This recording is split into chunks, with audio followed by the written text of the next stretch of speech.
Good afternoon, everybody, and welcome to Rhyme of the Times for the weekend in the 8th of July 2023. Apologies for the voice. I don't quite know why it's feeling a bit croaky, but anyway. Lords see unseemly scenes, Prigozhin not seen, trouble in Jenin, councils not keen on Khan's green, clean air scheme, NHS still esteemed, Pincher demeaned. Long faces in the long room on Sunday at Lord's. No polite claps for the Aussies, nobody applauds. Then feathers are ruffled, a bit of a kerfuffle, bad words are said, even a hint of a scuffle. At the home of cricket, what was this all about? It was about how Johnny Bairstow got himself out. For many it wasn't cricket the way he was stumped, and it certainly gave England supporters the hump. England captain Ben Stokes seemed pretty narked, and he hit the Aussie bowlers all over the park.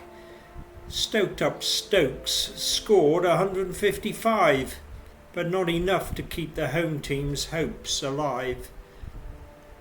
On Tuesday, 5 Conservative-led councils sought to stop the spread of London's ULEZ at the High Court.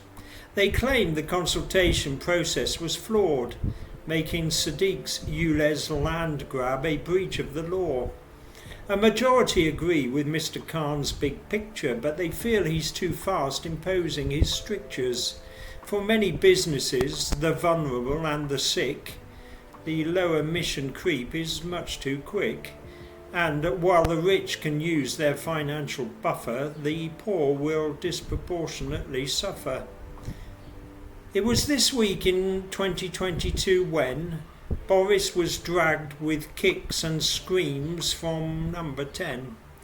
Our then PM had been finally cut down to size after his ministers had started dropping like flies. When historians analyse and hypothesise, they might just surmise that Johnson's demise was a one-way street that would only end one way, a downward spiral of self-destruction and decay. But if they were to pinpoint the final clincher, they may well bring up the name of Christopher Pincher. So, how ironic, fast forwarding one whole year, in the news Pincher's name should once more appear. The whole country had been gripped 12 months ago by Pincher's groping activities that would come to know, behaviour that had finally seen Johnson lose his grip of his Deputy Chief Whip and his premiership. And on Thursday, a day short of the corresponding date when Boris last year had met his fate, the Committee on Standards recommended for 8 weeks Pincher should be suspended. It seems it took a year to decide Pincher's assault had to be taken with more than a pinch of salt. And the beleaguered Sunak probably thinks, crikey, as yet another by-election now seems likely. So, not the best of weeks again for Rishi, if we consider he also lost his legal tiff. That means government WhatsApps in their entirety have to be handed to the COVID inquiry. On Wednesday, the NHS reached 75. Through endeavour and innovation, it has survived.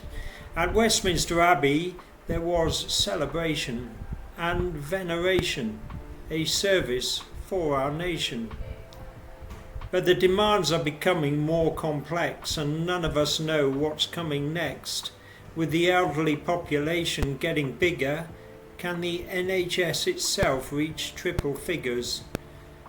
Experts say the answer is no, unless everyone accepts huge changes in how it's funded and run. On Wednesday, a Twitter rival was launched by Meta. The thread of the argument, is Threads any better? If Twitter's a place you fear to tread, you may like the safer space of Threads instead. Many think Twitter's future now hangs by a thread. as take-up with threads was fast and widespread. 30 million in the first day, so it was said. Or was Mark just messing with Elon's head? In the corner of Liverpool Crown Court he cowered for 4 weeks of a trial that nailed the coward. Connor Chapman was nailed, his cover-up failed. Now he'll spend at least 48 years in jail. He shot into a crowd with an assault rifle, aiming to kill a couple of gangland rivals. But it was Ellie Edwards who ended up dead.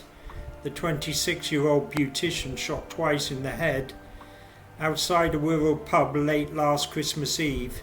Festive joy had turned in a blink to shock and grief.